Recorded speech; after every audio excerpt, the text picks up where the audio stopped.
chef de quartier de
tenons à vous présenter toutes nos excuses pour le désagrément qui vous est causé.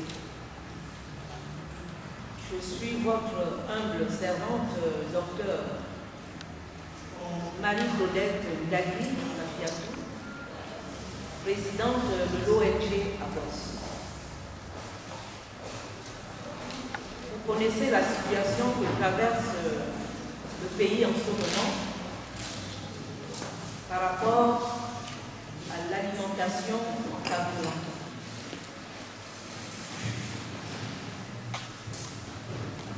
On ne peut pas envisager un programme actuellement avec des horaires et pouvoir les respecter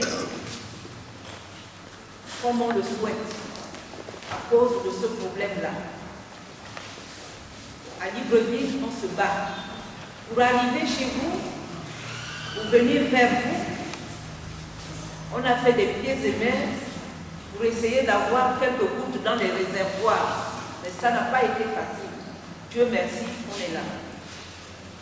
Donc encore une fois, ce n'est pas de manière volontaire qu'on vous a fait attendre. J'espère que vous êtes informés de la situation. Merci.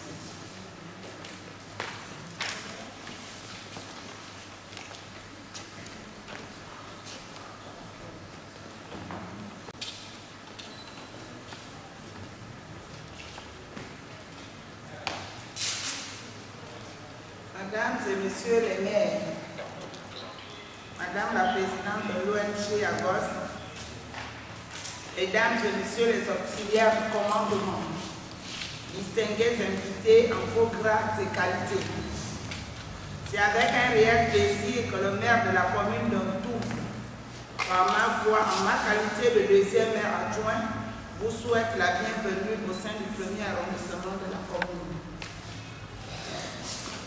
Mesdames et Messieurs distingués invités, la cérémonie qui nous réunit ce jour se rapporte à l'un des objectifs du millénaire pour le développement et plus précisément le 6e qui s'articule à combattre le VIH-Sida, le paludisme et d'autres maladies. La pathologie qui sera abordée au cours de nos échanges est le virus Ebola.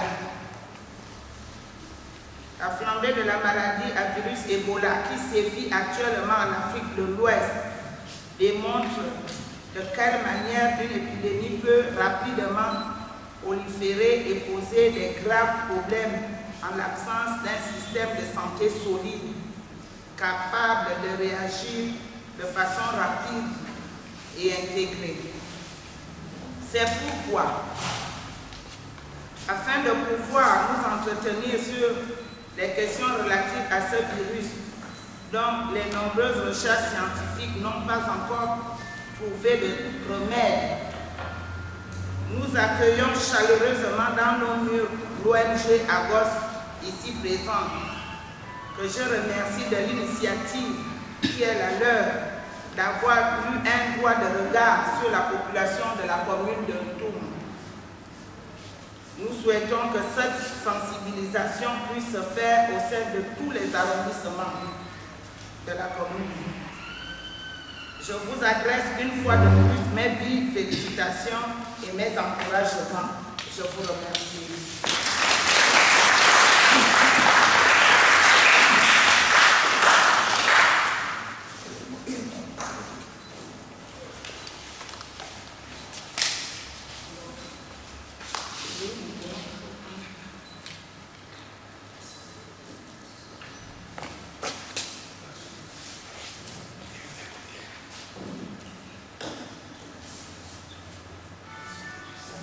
Mesdames et messieurs les maires, distingués invités,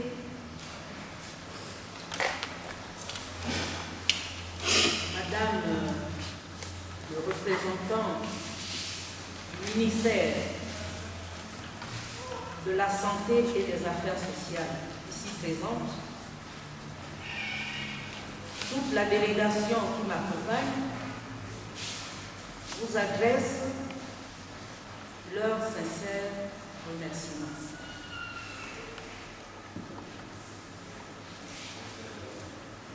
Je l'ai dit tantôt, je ne reviendrai pas sur ce désagrément, mais ce qui nous emmène ici aujourd'hui, en termes simples, c'est le problème du virus Ebola. Nous sommes une ONG internationale basée dans certains pays de l'Afrique et au Canada. Et nous nous sommes saisis, nous avons été interpellés aussi par les autorités de la République pour appuyer le ministère de la Santé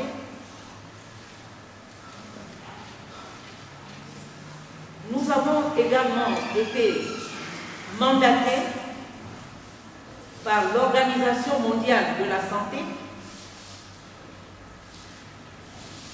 pour venir vous parler du virus hémorragique Ebola qui est en train de faire des ravages dans le monde.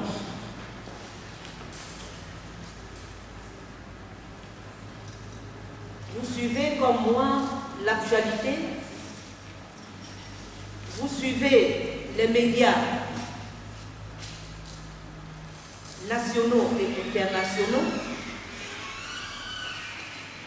vous voyez comment cette maladie que nous avons déjà connue ici au Gabon, dans le Boué-Ibido, à Mebouké, à Boué, et qui a ravagé des familles. C'est de cette maladie que nous allons parler. Parce que nous avons reçu mandat de le faire. au niveau national et international. Les autorités municipales de Tours, que nous tenons toujours à féliciter au cours de ces échanges, ont été les premières à se saisir de ce problème, de cette épidémie, cette pandémie, parce que ce sont aussi des politiques qui font le social. Il y a des administrations au Gabon, il y a des populations au Gabon qui n'ont pas eu la chance que vous avez aujourd'hui de nous recevoir pour que désormais vous sachiez que en tout, vous êtes à une porte d'entrée. Tous ceux qui viennent de l'extérieur, en rentrant partout, vous ne les maîtrisez pas. En parlant de l'immigration clandestine. Parce que le virus hémorragique Ebola est très contagieux. Et quand cette maladie atterrit, sans pour autant le souhaiter, dans votre famille ou dans votre ville, vous ne savez pas, vous ne pouvez pas vous imaginer combien de milliers de personnes, je parle en termes de milliers, la maladie va emporter. Parce qu'elle est plus grave que le sida. Nous savons tous qu'il y a des gens qui vivent avec le sida aujourd'hui. Mais le virus hémorragique Ebola, vous avez une période de 2 à 21 jours. Parfois, vous n'arrivez même pas le 4e, le 5e jour. À cette période, vous avez le virus en vous, même si vous ne faites pas la maladie. Mais quand vous déclarez la maladie, c'est déjà le temps de mourir. Écoutez-moi bien. Ce n'est pas souvent que vous allez avoir des gens disponibles pour venir vous parler de ce virus. Je déplore l'absence de ceux qui ont attendu et qui sont partis. Parce que vous qui m'écoutez, vous qui êtes là devant moi, vous allez être maintenant des personnes qui allaient prêcher comme la parole de l'Évangile, de maison en maison. Les chefs de quartier qui sont là dans la salle, c'est vous qui allez rentrer maintenant dans les quartiers pour expliquer ce que je vous dis aujourd'hui. Et on vous appelle les relais communautaires. Les présidents des ONG, j'espère que les présidents des associations sont dans cette salle. Il vaut mieux laisser son commerce quand il s'agit des opérateurs économiques, consacrer même une journée pour venir écouter le problème qui est en train de bousculer le monde en ce moment. Du coup, vous êtes avec votre famille, vous vous réveillez le lendemain, elle disparaît comme ça. Maintenant, vous-même, si vous avez la chance de vous en sortir, Dieu merci. Alors, le virus hémorragique Ebola, il s'agit de quoi? Il y a eu une première flambée, c'est-à-dire la maladie s'est retrouvé ici, au Gabon,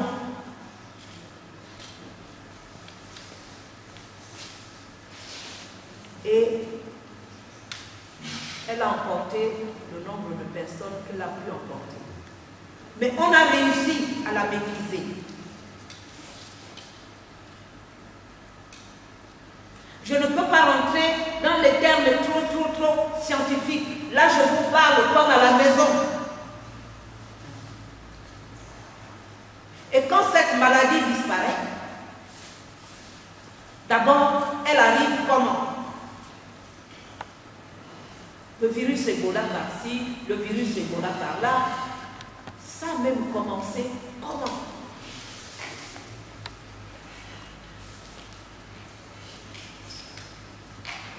Alors, vous voyez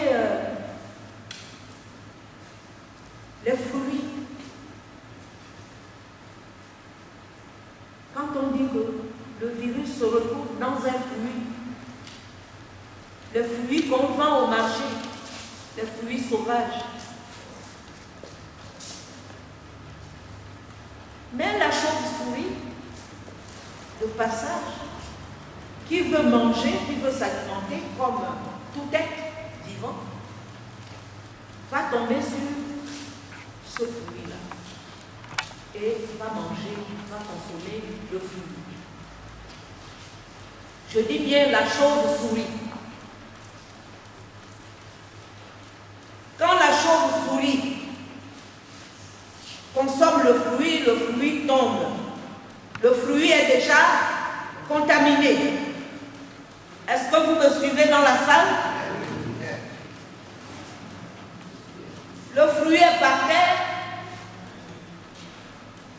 Le chimpanzé qui est de passage par là, qui également doit manger, prend le fruit contaminé par le virus Ebola et consomme. Et quand il consomme, à un moment, le virus s'approprie de son corps. Il devient malade. Donc, le chimpanzé va perdre la mobilité.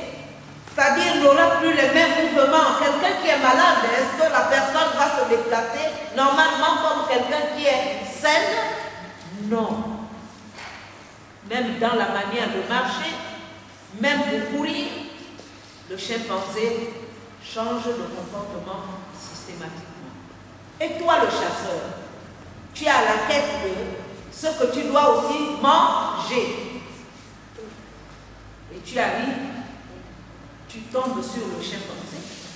Quelle belle viande! J'ai ma famille à nourrir. Mais le chimpanzé ne bouge pas parce que le chimpanzé est déjà contaminé, malade. Et il te facilite la tâche, tu arrives, tu la bats. Quand tu la bats, tu charges la viande dans ta gibecière, dans ton panier. Qu'est-ce que j'en sais d'autre? Et tu emmènes pour ta famille. Voilà comment Ebola a commencé.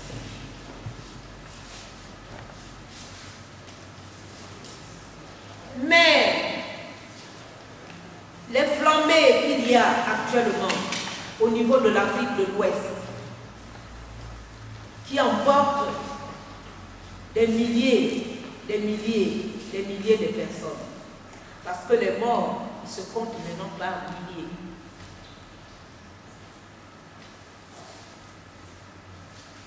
Ce n'est pas l'Afrique de l'Ouest seulement. Quelqu'un prend l'avion, il veut aller aux États-Unis, il veut aller en Angleterre, il veut aller dans d'autres pays, en Chine. Le fait qu'il ait vécu à côté d'une famille, ou alors il était de passage par là, ou alors il s'est salué avec quelqu'un qui portait déjà le virus, mais qui ne faisait pas la maladie. Quand il monte dans l'avion, l'avion est déjà contaminé. Et quand il se retrouve, là où il se retrouve, la maison qu'il héberge est déjà contaminée. Et voilà comment la maladie est en train de faire des ravages. Mesdames et messieurs, l'heure est grave. On ne parle pas de politique, on parle de notre santé en ce moment. Pour être en vie, le risque zéro n'existe pas par rapport au virus hémorragique. Le risque zéro, c'est-à-dire ne te dis pas que je suis en tout. Dans ma famille, il n'y a pas Ebola. Ça ne m'intéresse pas. Le risque zéro n'existe pas. À tout moment, Ebola peut atterrir dans ta maison, dans ton quartier, dans ta vie. Je suis ici ce matin pour vous dire, pour vous apporter ce message. C'est gratuit. Je suis venu vous dire de faire maintenant très attention. Dans votre hygiène de vie,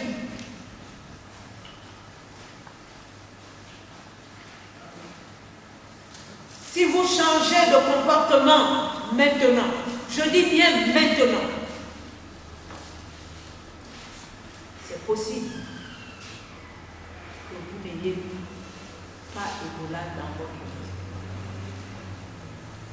Il vaut mieux prévenir que guérir. Quand vous regardez l'état de nos vies, quand vous regardez l'état de nos maisons, de nos quartiers, il faut revenir vers les années de nos grands-parents. Est-ce que nos villages étaient dans comment je vais dire ça en termes simples, les ordures, les rats, les chiens errants? Quand on sait que le rat cause le virus hémorragique,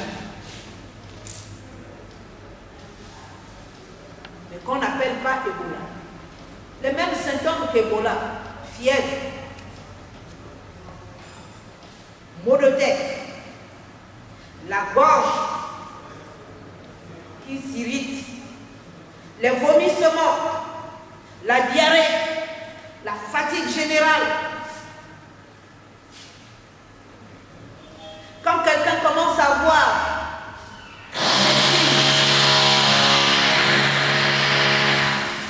dans sa maison, ce sont des malades qu'on ne voit pas toucher. Ils peuvent vous toucher. Dès lors qu'un objet qu'il a piqué ne vous pique pas, dès lors que vous n'avez pas de rapport sexuel avec ce dernier, vous êtes tranquille. Mais avec le virus hémorragique Ebola, la transpiration, quand vous avez le virus en vous et que vous transpirez, l'histoire des baisers là, il faut maintenant essayer de limiter ça. Vous êtes la première dans tout le Gabon que nous visitons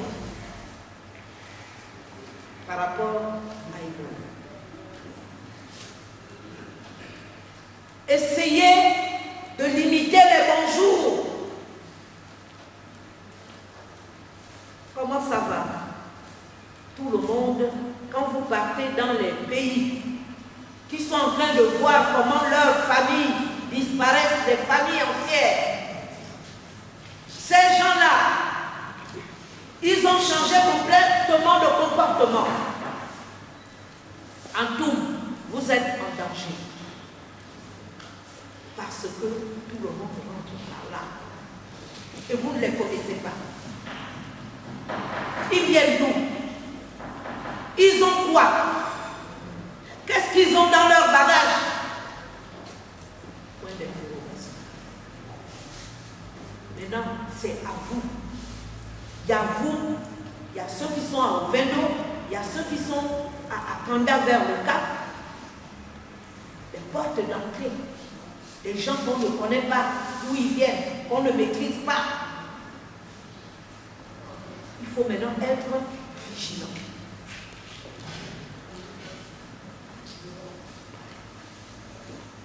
Quelqu'un peut avoir la fièvre. Je regrette pour ceux qui ne sont pas là aujourd'hui. Quelqu'un peut avoir la fièvre. Cela ne veut pas dire que c'est Ebola. Il y a le palu. Mais pourquoi il y a le palu? Parce qu'il y a les moustiques. Mais quand vous gardez les ordures, vous voulez que c'est la mairie qui vienne enlever les ordures devant chez vous. Les rats qui causent les mêmes problèmes, le virus hémorragique